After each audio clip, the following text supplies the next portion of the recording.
اسی طرح سے دعا کی غلطیوں میں سے یہ بھی غلطی ہے کہ آدمی دعا میں ابتداءً شروعات میں اللہ کی حمد اور اللہ کے نبی صلی اللہ علیہ وسلم پر درود نہ پڑھے، یہ شروع میں ہونا چاہیے۔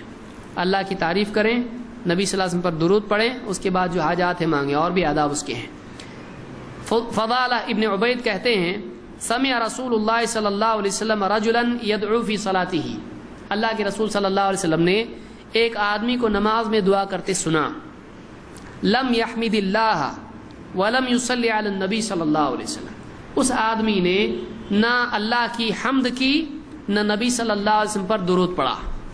فقال النبی صلی اللہ علیہ وسلم عجل ھذا، آپ نے کہا اس آدمی نے جلدی کی ہے، اس آدمی نے دعا میں جلدی کی ہے۔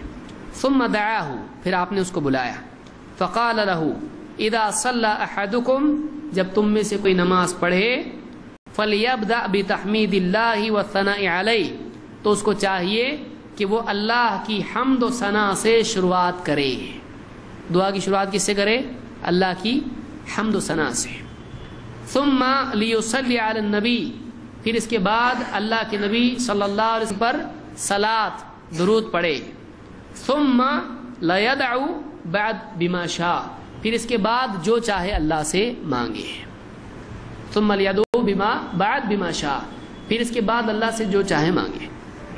تو نمبر 1 اللہ کی حمد و ثنا کریں، اس کے بعد نبی صلی اللہ علیہ وسلم پر درود پڑھیں، اور نمبر 3 اپنی جو حاجت ہے وہ مانگیں۔